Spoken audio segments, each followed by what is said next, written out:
नमस्कार दोस्तों, स्वागत है आपका हमारे चैनल में। दोस्तों, जैसा कि हमने अपने पहले चैप्टर में पढ़ा था, ये जो मध्यकाल मध्य एशिया में, मिडिल ईस्ट में, इसमें वार हो रही है। अमेरिका द्वारा ईरान पर हमला किया जा रहा है और इजराइल द्वारा भी ईरान पर हमला किया जा रहा है। तो हम अभी तक इसकी भौगोलिक स्थिति समझ रहे थे।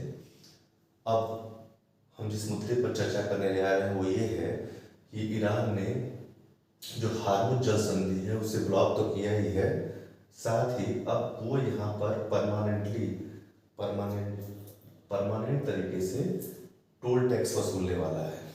इसके जो ईरान रिवॉल्यूशन गार्ड हैं, यहाँ के मुख्य सैनिक हैं, उन्होंने यहाँ पे पूरा अपना डेरा जमा लिया है और यहाँ से गुजरने वाले हर जहाज से वो पैसे वसूल कर रहे हैं, बहुत भारी भरकम मात्रा में। एक खबर आई थी कि उन्होंने एक शिप से 20 करोड़ रुपए वसूले थे और उस कंपनी ने 20 करोड़ रुपए दिए थे ताकि उनका जो माल है वहां से बाहर निकल सके।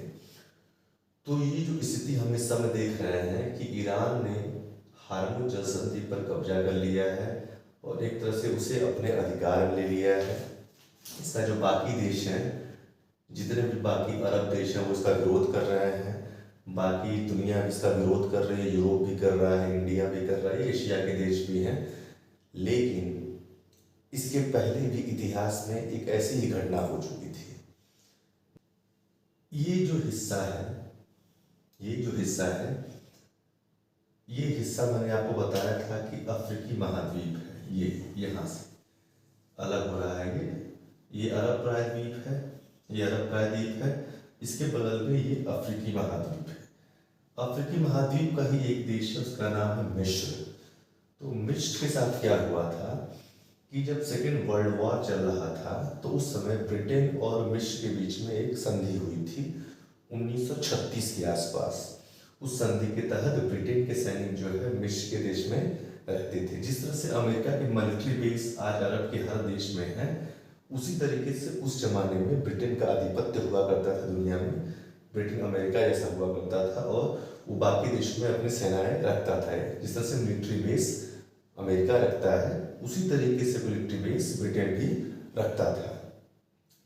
तो ब्रिटेन ने जो मिलिट्री बेस मिस्र में बनाया थे, उससे मिस्र के लोग नाखुश थे। उन्हें पसंद नहीं था कि कोई विदेशी सेना उनके यहाँ आकर रहे और उनकी आंतरिक मामलों में दखलंदाजी करे। तो इसका विरोध अंदर ही अंदर हो रहा था। तो विदेशी सेना को हटाने के मुद्दों पर इनके बीच में कई बार चर्चा हुई।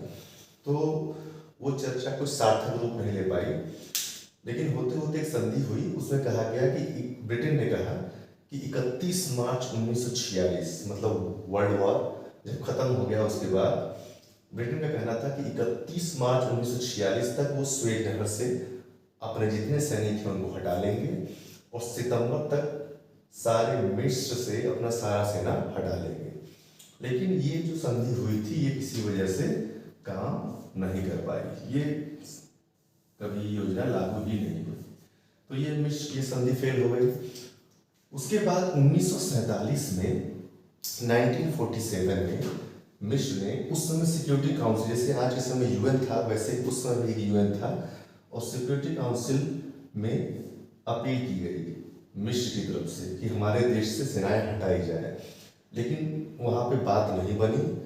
तो क्या हुआ कि 1949 में 1949 में मिस्र ने ये जो 1936 की संधि हुई थी ब्रिटेन और मिस्र के बीच में, जिसके तहत ब्रिटेन की सेनाएं मिस्र में मौजूद थी और वहाँ कंट्रोल कर रही थी, 1936 की वो संधि 1949 में मिस्र ने रद्द कर दी। और इसके बाद 1952 में एक सैनिक क्रांति हुई। मिस्र में एक सैनिक क्रांति हुई। सैनिक क्रांति में एक मोहम्मद बादशाह थे, वो राष्ट्रपति बने, और जो नासिर थे वो उस समय प्रधानमंत्री बने थे। लेकिन जो देश का युवा वर्ग और क्रांतिकारी वर्ग था वो नासिर के साथ था। तो 1954 में नासिर पूर्ण रूप से मिस्र के सेनाध्यक्ष बन गए। तो नासिर जैसे ही सेनाध्यक्ष बने, उनका पहले जो एम था वो ये था कि हम कैसे करके जो ये ब्रिटेन है और बाकी देश हैं उनसे अपने आप को अलग करें और एक संप्रभु राष्ट्र के रूप में अपना विकास करें। तो इन्होंने क्या किया कि तो नासिर ने क्या किया कि 26 जुलाई 1956 को स्वेज नहर का राष्ट्रीयकरण नेशनलाइजेशन कर दिया।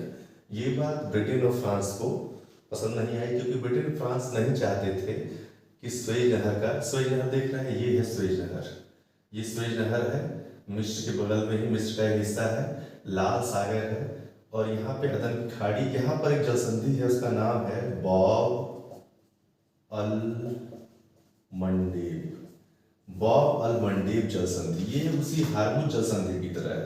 जिस तरह से हार्मुज जलसंधि यहाँ पर है ईरान और सऊदी अरब प्रायद्वीप के बीच में, उसी प्रकार ये बाब अल मंडेब की जलसंधि अरब प्रायद्वीप और अफ्रीका के बीच में यहाँ पर है। तो यहाँ से भी जहाज गुजरते हैं और लाल सागर से होते हुए ये स्वेज नहर से होते हुए जहाज कार्गो शिप ऊपर यहाँ पर आपका भूमध्य सागर है और उसके ऊपर जो है यूरोप है। तो इधर यूरोप से पूरा व्यापार भूमध्य सागर के जरिए जहाजों का आवागमन स्वेज नहर से होते हुए लाल सागर से होते हुए अदन की खाड़ी में बाब अल मंडेब जलसंधि से निकलकर ये शिप बाकी देशों में जाते हैं। तो इसके राष्ट्रीयकरण का ब्रिटेन और फ्रांस ने विरोध किया और उसके बाद जब बात नहीं बनी तो उन्होंने ब्रिटेन के जो प्रधानमंत्री थे एंथनी ईडन करके, उन्होंने नासिर को, चूंकि नासिर ने ही राष्ट्रीयकरण किया था, तो नासिर को नील का मुसोलिनी कहा था, क्योंकि मुसोलिनी जो है रशिया के तानाशाह हुआ करते थे, तो उन्हीं से उनकी तुलना की। इस निर्णय से अरब देश भी खुश हुए और रशिया भी खुश हुआ, क्योंकि रशिया हमेशा से यूरोप और बाकी जो अमेरिकन ये जो पूंजीवादी विचारधारा उसका विरोधी रहा है। तो 1948 में इजराइल का जन्म हुआ, 1948 में इजराइल का निर्माण हुआ। उसके बाद जब पहली बार अरब देश और मिस्र ने मिलकर इजराइल पर अटैक किया था, तो मिस्र और अरब देश ये पराजित हो गए थे। तो अरब देश और मिस्र पराजित हो गए थे। तो इससे क्या हुआ था, मिस्र में एक नई क्रांति का सूत्रपात हुआ था। उससे क्या वहाँ के लोगों में राष्ट्रीय भावना पैदा हुई थी। तो उसके बाद जब 26 जुलाई 1956 में उन्होंने राष्ट्रीयकरण किया, तो किसी भी तरीके से मनाने से जब नासिर नहीं माने या मिस्र नहीं माना, तो ब्रिटेन और फ्रांस ने मिस्र पर अटैक कर दिया और इजराइल के साथ में था। लेकिन रशिया की धमकी की वजह से, रशिया ने धमकी दी, चूंकि रशिया एक न्यूक्लियर संपन्न देश है और बहुत ही बड़ा और मजबूत देश है, तो उसकी बातों को बहुत गंभीरता से लिया जाता था और आज भी लिया जाता है। तो रशिया की धमकी के बाद ये युद्ध समाप्त हुआ और समझौता हुआ। समझौते के तहत मिस्र ने अपनी जो संप्रभुता है उसे बनाए रखने के लिए समझौता किया। तो इस तरह से मिस्र का स्वेज नहर पर पूर्ण नियंत्रण हो गया और स्वेज नहर से आने जाने वाले जितने भी शिप हैं उससे मिस्र जो है वो टोल टैक्स वसूलता है। तो सेम यही घटना आज के समय में ईरान कर रहा है, वो हार्मुज जलसंधि से टोल टैक्स वसूल रहा है। इसीलिए कहते हैं इतिहास जो है अपने आप को दोहराता है।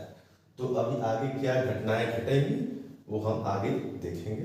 तब तक के लिए धन्यवाद।